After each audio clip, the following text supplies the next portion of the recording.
TCS ಅಂತ ಒಂದು ಕಂಪನಿಯಲ್ಲಿ ಹಿಂದೂ ಹುಡುಗಿಯರು ಬೀಫ್ ತಿನ್ಬೇಕು ಅಂತ, ಹಿಜಾಬ್ ಹಾಕೋಬೇಕು ಅಂತ, ಮುಸ್ಲಿಂ ಆಗಿ ಕನ್ವರ್ಟ್ ಆಗ್ಬೇಕು ಅಂತ ಫೋರ್ಸ್ ಮಾಡ್ತಾ ಇದ್ರು ಅಂದ್ರೆ ನೀವ್ ನಂಬ್ತೀರಾ? ನಾಶಿಕ್ ಅಲ್ಲಿ ಇರೋ TCS ಕಂಪನಿಯಲ್ಲಿ ಒಬ್ರು ಲೇಡಿ HR ಇರ್ತಾಳೆ.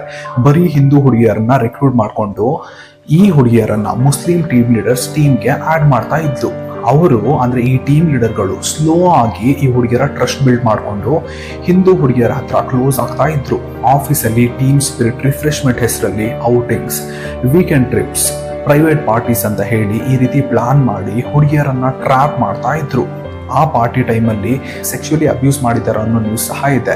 ಇದನ್ನ ರೆಕಾರ್ಡ್ ಮಾಡ್ಕೊಂಡು ಬ್ಲಾಕ್ ಮೇಲ್ ಸ್ಟಾರ್ಟ್ ಮಾಡ್ತಾ ಇದ್ರಂತೆ. ನಾವು ಹೇಳಿದ ಹಾಗೆ ಮಾಡಬೇಕು, ನಾವು ಹೇಳಿದ್ದನ್ನ ಕೇಳಬೇಕು ಅಂತ ಕಂಟ್ರೋಲ್ ಮಾಡ್ಕೊಂಡು ಬೀಫ್ ತಿನ್ಬೇಕು, ಕುರಾನ್ ಓದಬೇಕು, ನಮಾಜ್ ಮಾಡಬೇಕು ಅಂತ ಹೇಳ್ತಿದ್ರಂತೆ. ಹಾಗೆ ಪೂರ್ತಿಯಾಗಿ ಮುಸ್ಲಿಂ ಆಗಿ ಕನ್ವರ್ಟ್ ಆಗಬೇಕು ಅಂತ, ಅವರನ್ನೇ ಮದುವೆ ಆಗಬೇಕು ಅಂತ ಫೋರ್ಸ್ ಮಾಡ್ತಿದ್ರಂತೆ. ಫೈನಲಿ ಒಂದು ಹುಡುಗಿ ಧೈರ್ಯ ಮಾಡಿ ಪೊಲೀಸ್ ಅವ್ರಿಗೆ ಕಂಪ್ಲೇಂಟ್ ಕೊಡ್ತಾಳೆ. ಈಗ ಪೊಲೀಸ್ ಅವರು 6 ಟೀಮ್ ಲೀಡರ್ಗಳನ್ನ ಹಾಗೆ ಒಬ್ಬ ಲೇಡಿ HR ಅರೆಸ್ಟ್ ಮಾಡಿದ್ದಾರೆ. 9 FIR ಗಳು ಫೈಲ್ ಆಗಿದೆ. ಇನ್ನೊಬ್ಬ ಲೇಡಿ HR ಅಬ್ಸ್ಕಾಂಡ್ ಆಗಿದ್ದಾಳೆ. ಈಗ ಇನ್ವೆಸ್ಟಿಗೇಷನ್ ನಡೀತಾ ಇದೆ. ಇದೆಲ್ಲ 4 ವರ್ಷಗಳಿಂದ ನಡೀತಾ ಇದ್ದಂತೆ. ಯೋಚನೆ ಮಾಡಿ, ಈಗ ಇದು ಬೆಳಕಿಗೆ ಬಂದಿದೆ. ಹುಡುಗಿಗೆ ನಾನೇನ್ ಹೇಳ್ತೀನಿ ಅಂದ್ರೆ, ನೀವು ಯಾರ ಜೊತೆ ಕನೆಕ್ಟ್ ಆಗ್ತಿದ್ದೀರಾ, ಯಾರ ಜೊತೆ ಮಾತಾಡ್ತಾ ಇದ್ದೀರಾ, ಯಾರ ಇಂಟೆನ್ಷನ್ ಏನು ಅಂತ ಒಂದು ಸಲ ಚೆಕ್ ಮಾಡಿ. ಅಷ್ಟು ಈಸಿಯಾಗಿ ಬೀಳ್ಬೇಡಿ, ಹುಷಾರಾಗಿರಿ. ಎಲ್ಲರೂ ಹೀಗಿರ್ತಾರೆ ಅಂತ ನಾನು ಹೇಳ್ತಿಲ್ಲ, ಬಟ್ ಇಂಥವ್ರು ಇರ್ತಾರೆ. ಹುಷಾರಾಗಿರಿ. ವಿಡಿಯೋನ ಆದಷ್ಟು ಶೇರ್ ಮಾಡಿ, ಫಾಲೋ ಮಾಡಿ. Thank you.